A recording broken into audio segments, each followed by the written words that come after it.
ಹಿರಿಯ ಅಧಿಕಾರಿ ವಿರುದ್ಧ ಲೈಂಗಿಕ ದೌರ್ಜನ್ಯ ಆರೋಪ ಕೇಳಿ ಬಂದಿದೆ. ಮಂಗಳೂರು ನಗರಾಭಿವೃದ್ಧಿ ಪ್ರಾಧಿಕಾರ ಮೂಡ ಆಯುಕ್ತ ಮನ್ಸೂರ್ ಆಲಿ ವಿರುದ್ಧ ಲೈಂಗಿಕ ದೌರ್ಜನ್ಯ ಆರೋಪ ಕೇಳಿ ಬಂದಿದೆ.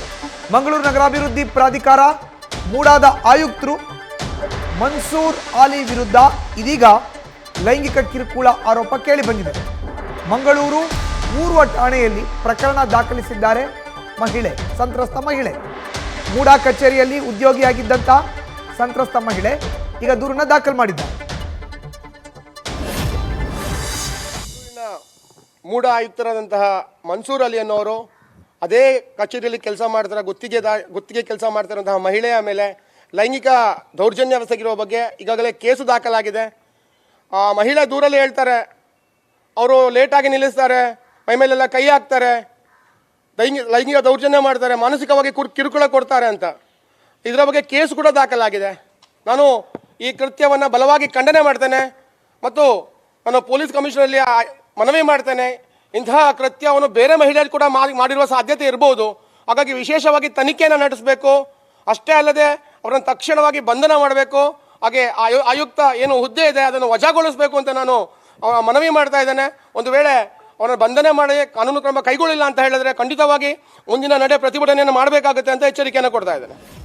ನಮಸ್ಕಾರ, ನಾನು ಮೂಡಾ ಆಯುಕ್ತರಾಗಿ ಕಾರ್ಯನಿರ್ವಹಿಸ್ತಾ ಇದ್ದೇನೆ. ನನ್ನ ಹೆಸರು ಮನ್ಸೂರ್ ಅಲಿ. ಇಲ್ಲಿ ಜೂನ್ ತಿಂಗಳಿಂದ ನಾನು ಕಾರ್ಯನಿರ್ವಹಿಸ್ತಿದ್ದು.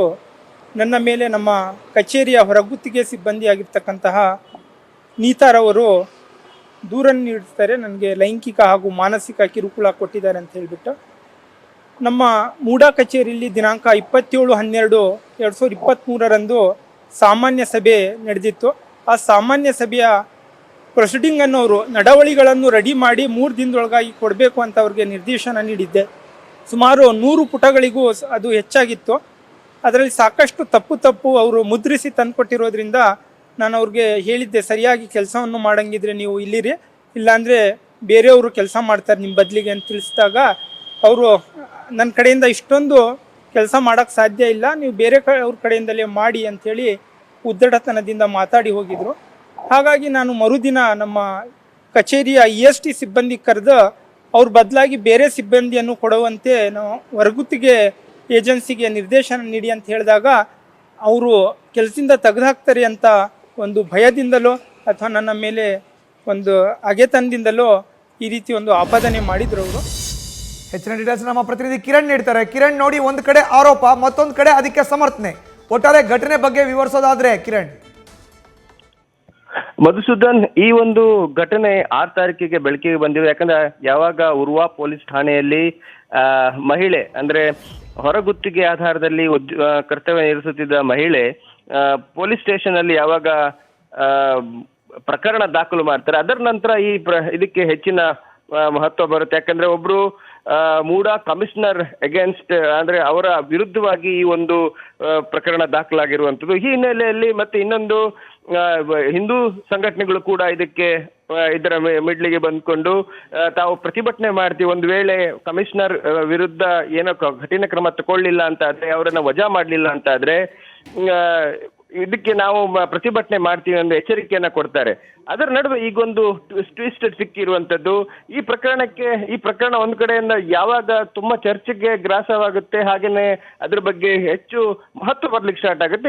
ಈ ಪ್ರಕರಣ ಒಂದು ಟ್ವಿಸ್ಟ್ ಅನ್ನ ತೆಗೆದುಕೊಂಡಿರುವುದು ಹಿನ್ನೆಲೆಯಲ್ಲಿ ಈಗ ಇದು ಒಂದು ಮಹಿಳೆ ಬಂದ್ಕೊಂಡು ಮತ್ತೆ ಕಮಿಷನರ್ ಹತ್ರ ಬಂದ್ಕೊಂಡು ತನ್ನ ತಪ್ಪಾಯ್ತು ಅನ್ನೋ ಒಂದು ಹೇಳಿದ್ದಾರೆ. ಈ ಹಿನ್ನೆಲೆಯಲ್ಲಿ ಇದಕ್ಕೊಂದು ಈಗ ಟ್ವಿಸ್ಟ್ ಸಿಕ್ಕಿದಂತಾಗಿದೆ. ಯಾಕಂದ್ರೆ ಈಗಾಗಲೇ ಉರ್ವಾ ಪೊಲೀಸ್ ಠಾಣೆಗೆ ಬಂದ್ಕೊಂಡು ಕಮಿಷನರ್ ತಮ್ಮ ಹೇಳಿಕೆಯನ್ನ ದಾಖಲಿಸಿದ್ದಾರೆ. ಮತ್ತೆ ಆ ದಿನ ಏನಾಯ್ತು, ಏನೆಲ್ಲ ಘಟನೆಗಳು ನಡೆದಿದ್ವು ಅನ್ನೋದ್ರ ಬಗ್ಗೆ ಈಗಾಗಲೇ ಮಾಹಿತಿಯನ್ನ ಪೊಲೀಸರಿಗೆ ಕೊಟ್ಟಿದ್ದಾರೆ. ಪೊಲೀಸರು ಕೂಡ ಆ ಮಹಿಳೆಯನ್ನ ಕರೆಸಿ ಈಗಾಗಲೇ ವಿಚಾರಣೆ ನಡೆಸಿರುವಂತದ್ದು. ಈ ಹಿನ್ನೆಲೆಯಲ್ಲಿ ಒಂದು ಪ್ರಕರಣ ದಾಖಲಾದ ಹಿನ್ನೆಲೆ ಇದು ಎಲ್ಲ ಕೋರ್ಟ್ ಅಲ್ಲೇ ಇದೆಲ್ಲ ಇತ್ಯರ್ಥ ಆಗ್ಬೇಕು. ಅದರ ನಂತರವೇ ಒಂದು ಇದಕ್ಕೊಂದು ಪರಿಹಾರ ಸಿಗುತ್ತೆ ಅಂತ ಆಗುತ್ತೆ. ಯಾಕಂದ್ರೆ ಪ್ರಕರಣ ದಾಖಲಾದ ನಂತರ ಕೋರ್ಟಿಗೆ ಹೋಗ್ಬೇಕು, ಕೋರ್ಟ್ ಅಲ್ಲೇ ಇದರ ಡಿಸಿಷನ್ಸ್ ಬರಬೇಕು. ಮಧುಸೂದನ್, ಧನ್ಯವಾದ ಕಿರಣ್ ನಿಮ್ಮ ಮಾಹಿತಿಗೆ. ನ್ಯೂಸ್ ಫಸ್ಟ್, ನಿರ್ಭೀತಿಯಿಂದ ನಿಮ್ಮ ಪರವಾಗಿ.